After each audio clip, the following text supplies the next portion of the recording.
la dramática seguidilla de ataques a custodios durante 2013.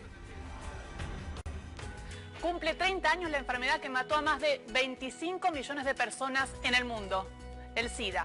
Las batallas ganadas y el desafío que queda.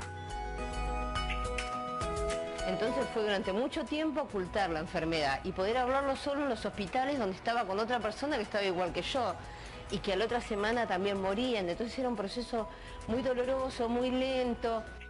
Marcela cuenta cómo sus amigos morían en el pasado. Pero ¿cómo es vivir hoy con el SIDA? VIH, 30 años. Nuevo informe de Realidades.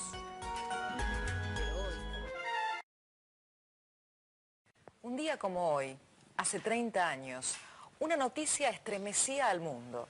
La aparición de un virus tan mortífero como imbatible entonces. El SIDA, o HIV o VIH, no dejaba a nadie afuera de su alcance y la transmisión sexual lo convertía en un enemigo más difícil de combatir. Actualmente en el mundo 32 millones de personas conviven con el virus que gracias a la ciencia hoy es una enfermedad crónica. Sin embargo, el 60% de quienes son portadores, 6 de cada 10, no lo saben.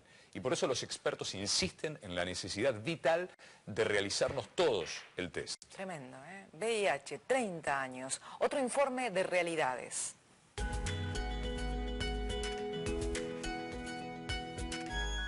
Pedro, ¿cuándo se anuncia el descubrimiento del HIV? El descubrimiento del virus HIV data de 1983. En realidad, los primeros casos de la enfermedad se describieron 2 años antes, en 1981. Nosotros tuvimos la oportunidad de ver los primeros casos en Argentina en 1982. O sea que estamos hablando de 30 años de descubrimiento del virus, pero ya 32 años digamos, de la descripción de los primeros casos de esta enfermedad. ¿Qué pasa en 1985? En 1985 muere un actor norteamericano muy conocido, Rock Hudson. Eso se pasa a la tapa de los diarios y de repente yo llego un día al hospital y me encuentro con cámaras de televisión, periodistas. Tenemos al día siguiente una avalancha de pacientes, a tal punto que yo tuve que salir a la librería de la esquina a comprar un talonario para dar números y decirle, muchachos, tranquilos, vamos a atender a todo el mundo. Marcela, ¿en qué año adquiriste el virus? En el año 1990. ¿Y cómo fue? Esto, la verdad que tenía que ver con un diagnóstico de muerte, no es lo mismo que cómo se recibe hoy el virus. No teníamos información de ningún tipo y los médicos, bueno, te daba todo un equipo interdisciplinario ese resultado y lo primero que hice fue tratar de organizar mi vida porque creía que tenía unos 6 meses de vida como el médico me dijo. En aquel momento no estaba la costumbre de usar tanto preservativos, se estaba empezando a hablar de la enfermedad. ¿Qué Argentina se vivía? No se hablaba de preservativos ni de cuidado, de hecho ni siquiera sabíamos mucho de la enfermedad. De la enfermedad se sabía casi por los medios gráficos, de propagandas que salían y que mostraban mucho el tema de la muerte, de manchas en la cara. Yo lo oculté durante mucho tiempo porque ¿quién se lo iba a decir? ¿Quién se iba a arrimar a mí sabiendo que yo vivía con VIH?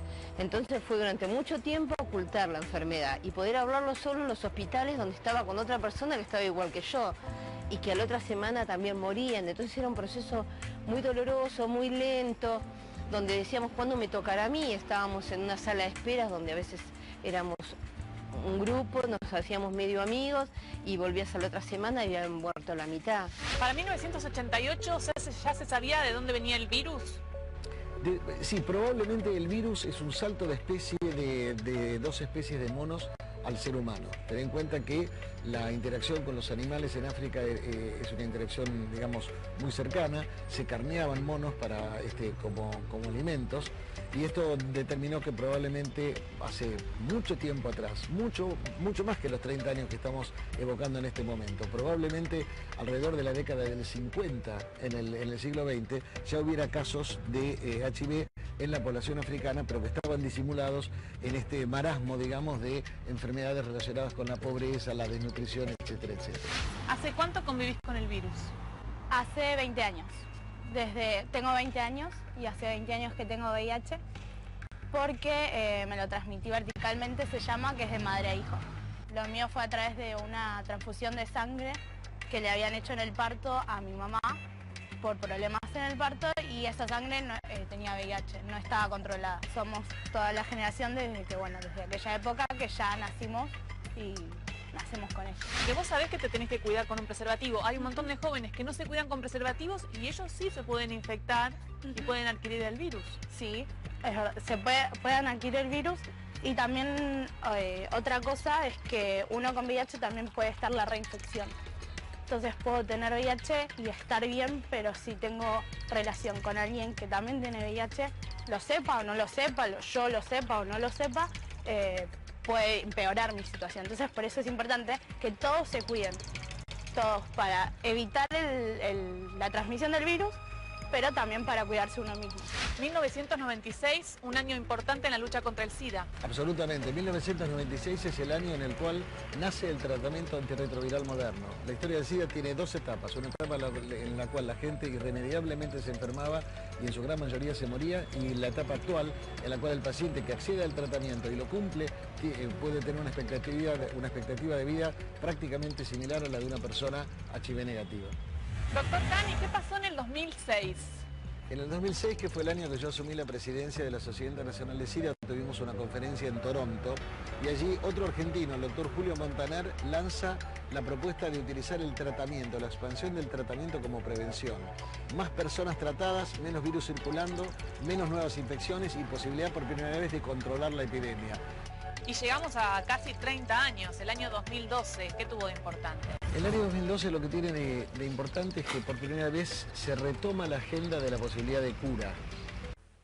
Ante todo, el reconocimiento infinito a los médicos que investigaron día tras día para llegar a que el SIDA fuera una enfermedad crónica. Pero no nos tenemos que relajar o que quedar tranquilos porque hoy sea una enfermedad crónica. El miedo sigue existiendo, la negación sigue existiendo y son los mejores amigos del SIDA, Gisela. Y sobre todo, bueno, la falta de información, la necesidad de usar preservativo, y también es una enfermedad que conlleva el estigma y la discriminación. Por eso, pero por suerte se va trabajando en eso, y antes era una enfermedad que era una condena de muerte y hoy es una enfermedad crónica que con un tratamiento se puede salvar la persona, ¿no es cierto? Hay números muy impactantes acerca de estos 30 años del SIDA. Sí, VIH 30 años, 32 millones de personas viven con el virus. 32 millones en todo el mundo. El 60% de los portadores no lo saben y eso es lo importante, ir a hacerse el test. Cualquier persona que quede embarazada se hace el test. Los jóvenes se hacen los test, sí. 2 millones de personas mueren cada año en el mundo. Ese es el promedio, por suerte se viene bajando en los últimos años. Y desde 1981 murieron 25 millones de personas, el 50% en África.